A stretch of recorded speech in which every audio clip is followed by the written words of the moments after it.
Hi everyone, my name is Natalie. So I'm currently filming on my phone because I'm doing my second part of my library tour, and I actually uploaded a video with an overview of all my red shelves, but someone commented that it was difficult to see the titles, and I thought that I might as well just do the structure that I did for the first shelf. So instead I'm just gonna go one shelf at a time and let you go through the entirety of my red shelves in detail. I think it's just it's worth it to spend more time with the books that I have actually read and have thoughts on.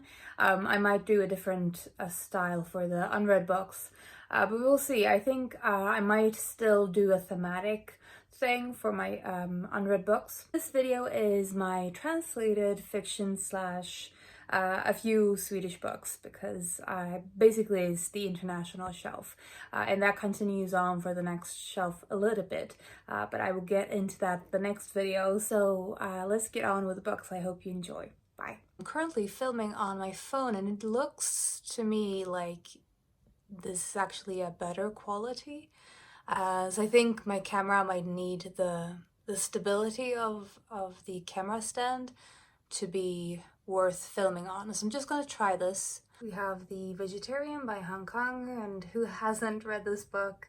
It was the first book that I read by this author, and I remember that I liked it, but I don't think I really loved it as much as everyone else was doing at the moment that it was making the rounds on BookTube. I think I preferred her poetry collection, The White Book. Next on this shelf is Marie by Madeleine Bordeaux, and this is actually one of my favorite translated fiction books I've read in a while. This is a Belgian author, and this book is from the 40s, if I remember correctly, and it's sort of a Salinger-esque writing style, sort of a Emily from Montmartre style of narrative, and I just loved that about it. And it is published by Dawn Books, and I just think that this is a beautiful book in terms of the cover design. Bonjour Tristesse by François Sagan. This is another French classic in translation, and this is more, I feel like this is on the superficial side. It's just about this young girl who is spending a summer being pissed off at her father's new girlfriend, if I remember correctly, and it's kind of lighthearted and sort of a summer fling kind of thing. Next we have Les Misérables by Victor Hugo, and of course this is the cloth-bound classic edition from Penguin. The payoff is worth it, but there's a lot of like social commentary that you may or may not be interested in. But I think if you like the musical, it's definitely worth a read. It's very tragic, but that you probably know that if you're familiar with the musical as well. Next is Fever Dream by Samantha Schweblin.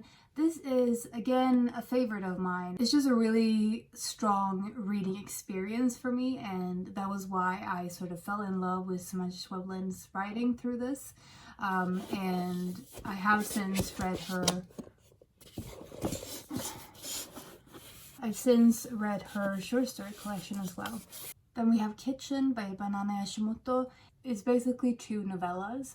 And I've read another book by Banana Yoshimoto as well, that is called Letters to Tegumi. And I think I haven't fallen in love with this author. I feel like there's definitely sections in Kitchen that I really like, sort of the quietness of them and almost a melancholic tone to them that I like. But I also feel like it didn't hit me very hard on the whole. Then we have The Summer Book by Tove Jansson. This is another one I really like and would strongly recommend if you haven't read Tove Jansson's adult fiction. So there's something in Tove Jansson's writing about being old or being young that I really love. I feel like she has a way to see through those experiences particularly well. Next is Please Look After Mom by Kyung Suk Shin. This is a really popular South Korean novelist, and specifically this novel as well. I really liked it. It is a multiple perspective novel, and it's about this mother who goes missing, and it's told through everyone around her. This is kind of on my mind at the moment because I'm in a book club where this is the book that they are reading for January, and I'm just following the conversations around it. And it has made me want to reread this one because it's been a few years. Next is Lolita by Vladimir Nabokov, and this one, I think you don't really need to like this book in order to appreciate what it's doing. I feel like I think that Nabokov really manages to create the perspective of the pedophile in a way that almost makes you understand where he's coming from, and you don't really have to like that about the book to be able to realize his skill as a writer. At the moment, I just feel like I definitely want to read more of Nabokov's works, and I feel like I haven't finished digesting this book, even though it's been at least 2 years since I read it. Next is Anna Karenina by Leo Tolstoy, Modern Library Classics Edition, and it's the floppy one because I wanted to have one that was very comfortable to read because of the size of it, although I ended up actually listening to the audiobook narrated by Maggie Gyllenhaal. I love this book. I think my favorite characters are not the sort of the tragic heroes of the book, but actually Anna Karenina's husband is my favorite character from the first reading of this anyway. The next one is My Uncle Napoleon by Iraj Pesexad. This is a Persian classic, and I specifically read this one because my dad had recommended it. He loved this book, and specifically he loves a television adaptation of this. And if I haven't mentioned this recently, my dad is from Iran, so he has a personal connection to this book. It's sort of a comedy and a family saga. I'm not really a person who enjoys comedy in literature, but I think the family saga aspect and the dynamics of it, I really liked. The next one is The Count of Monte Cristo by Alexander Dumas, and this is probably one of my favorite classics of all time. I think that this is just one of those classics that is both interesting in the way that it is talking about society, and Dumas also is a really good writer in my opinion, but also this is just such an entertaining book. Of course, it's a revenge classic, and I love revenge in any form of stories, so I already had that. This book already had that going for me, but I just think that this is a fantastic book, and if you are intimidated by French classics, or specifically this one, don't be, because this one is actually a page-turnery kind of classic. The next one is A Dog's Head by Jean Dutourt.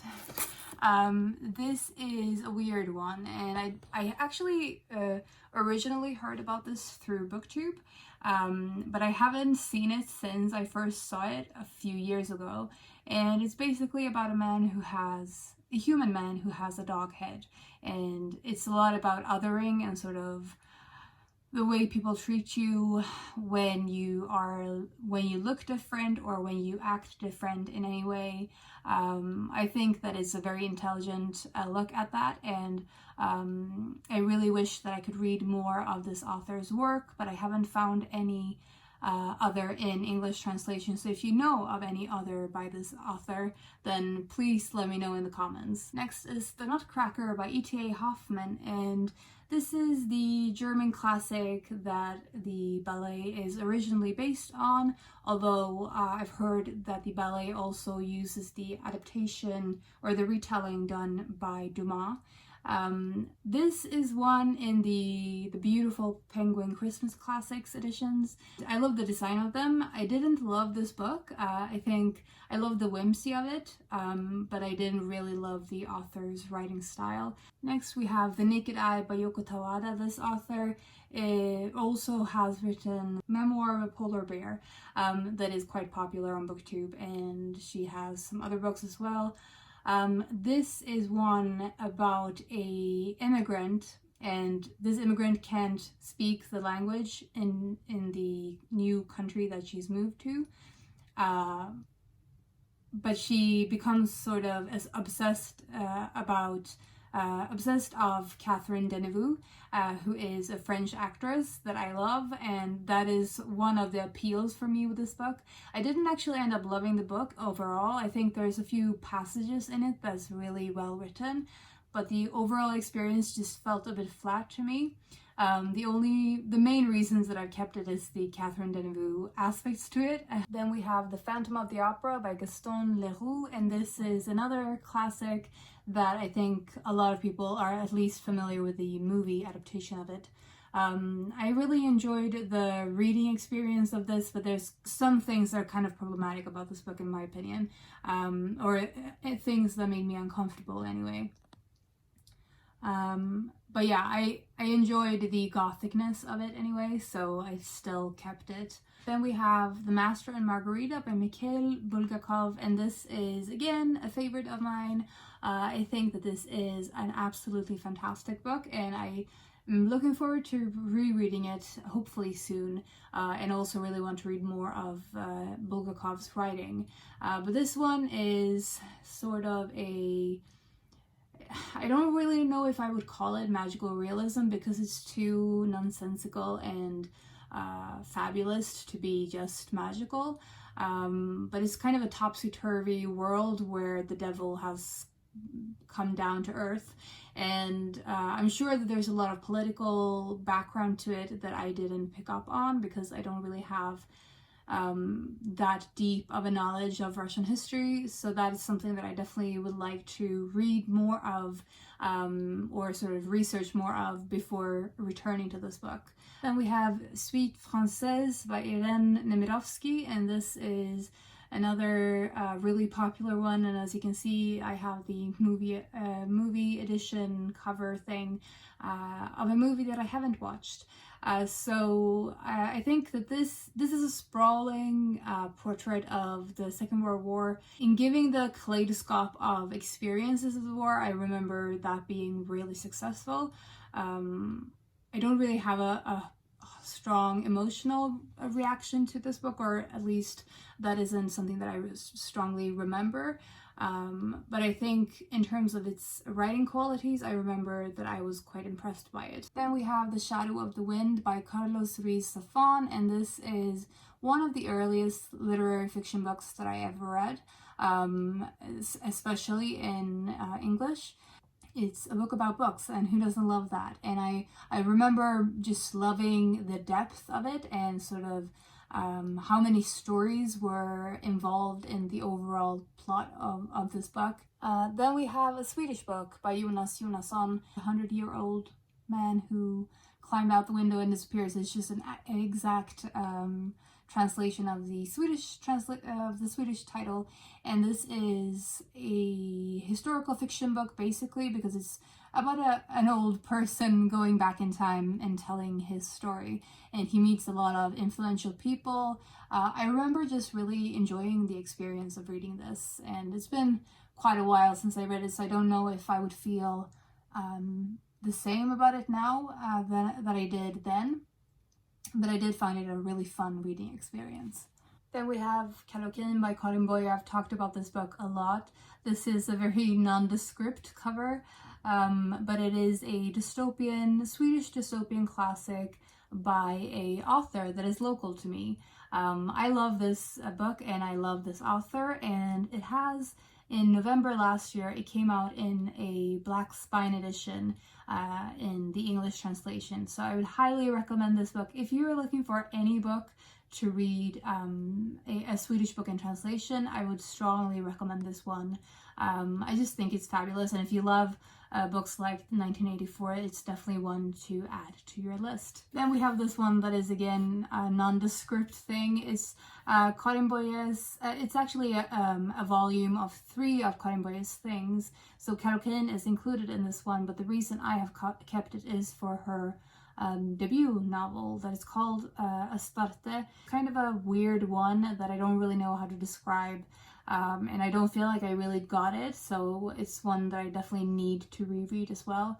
But yeah, it's a weird one, and it's not available in a translation either. Then we have a Swedish classic again, Red Room by August Strindberg. It's about sort of artists who would rather be poor and suffer for their art than to do any active work to change their lot in life. And supposedly it's sort of playing with a form of Swedish literature, as it has a lot of like status for the way that it changed Swedish classics or Swedish literature in general. I haven't read enough to know the kind of legacy that it has, so I guess I will find out eventually if that holds true. Then we have Selma Lagerlöf's Löwenskiöldska ringen and Charlotte Löwenskiöld. So I think both of these books are part of a trilogy of books that Selma Lagerlöf has written, and Selma Lagerlöf is the one of the first, I think she is the first female author to get the Nobel Prize in literature.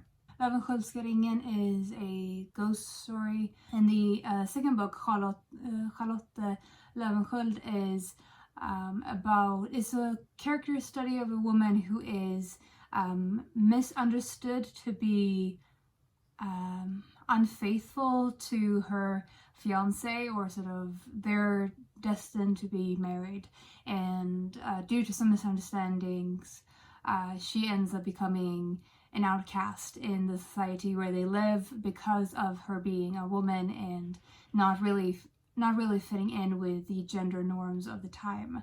I really loved both of these stories. I think both of them show Selma Lagerlöf's wonderful storytelling, and especially her characterizations. And I really love when she writes ghost stories, which she has done a few times, I think. Next, we have two books by an author that I really love. And this is Osamu Dazai's No Longer Human, which I've actually just read in January, so I will be talking more about that soon. But this, Osamu Dazai is a Japanese author working during the middle of the 1900s, and he was writing a lot about the youth alienation with postmodern Japan. He sort of writes for this voice of a lost youth kind of thing, and I really love that that tone to his writing, as well as I just think that there's something in the hopelessness that he gets across as really honest. The other one that I have by Osamu Dazai is The Setting Sun. Both of these are published by New Directions, and I love the style of these editions. Next we have Snakes and Earrings by Hitomi Kanehara, and this is as you can see here on the cover, a cult classic in Japan apparently. I actually saw the movie before I read the book, and I think I still prefer the movie. I was a bit underwhelmed by the book, but that might just be because I was already familiar with the story. But basically it's about three young people who are kind of lost and don't really know what they want to do with their lives, and they sort of just drift. I probably related to that as a teenager and just being sort of confused about what you want to do with your life and figuring out where you belong, all those things. So I remember really liking that about this, but I think I preferred the movie over the book. Then we have The Hen Who Dreamed She Could Fly by Sun Mi Huang, and this is a fable of a hen. She lives in a farm and she's forced to separate from her eggs, and one day she just sort of has enough. So she tries to escape from the farm and to live on her own terms and independently, with the freedom that comes with that, but also the dangers of being a hen outside of the farm. So I know that a lot of people have said about this book that it's sort of, because it's a fable, it feels quite superficial, sort of a whimsical and cutesy kind of story that isn't very deep. I personally didn't feel that. I felt like a lot of the things that the fable is actually saying are quite universal, so it doesn't really matter that it's a hen who is experiencing these things. So I really like this one, and I'm still wanting to read this author's other books. And we have Strange Weather in Tokyo by Hitomi Kawakami, and this is a really popular book on BookTube now. I really like this one again. I think it is this author, I like her voice. It's about a young woman. One day she meets a professor that she had in school, and they sort of build this relationship that isn't really romantic, and it's not quite a friendship, it's something in between. And I just loved the quietness of this book, and I think it perfectly captures this sort of slice of life genre in Japanese culture.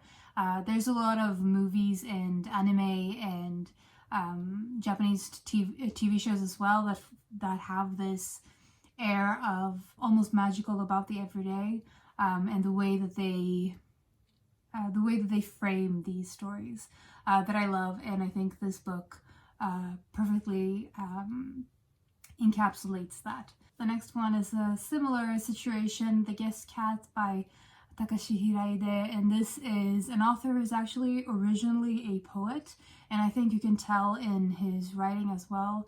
It's basically the story of a cat who becomes part of several people's homes because it belongs to someone in the neighborhood, but it sort of walks around during the week to all of the other houses in the neighborhood and visits with all of the other people living there. Especially, I remember the way he plays with imagery of color and things like that in time as well, that I really liked, and the way that he captures that through talking about the seasons and the shifting of the seasons.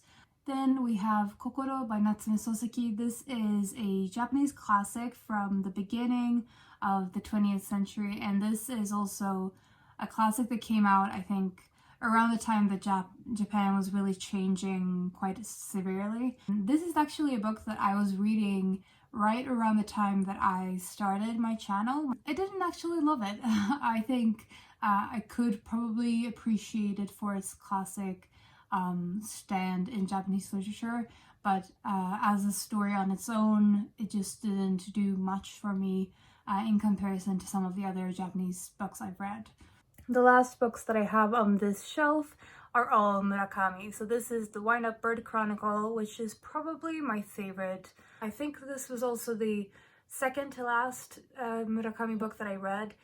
Then we have After Dark. I feel like this is kind of forgettable. I don't feel like I have a very clear sense of this book in comparison to the other ones. And I think I probably also read it quite quickly, but this is just sort of a mediocre one in my opinion of his books. And then the next one is Sputnik Sweetheart. I think the thing that drew me to this book was that it was supposedly about a lesbian romance, but it ended up being, of course, stories told through a male gaze, and I think I was kind of disappointed by this book.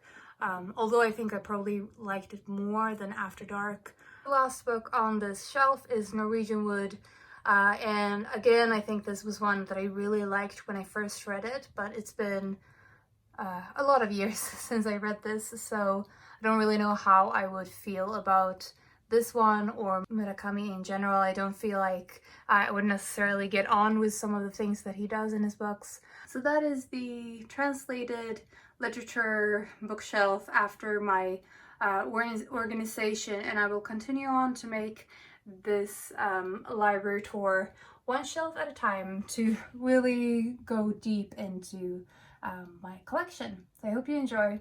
Bye.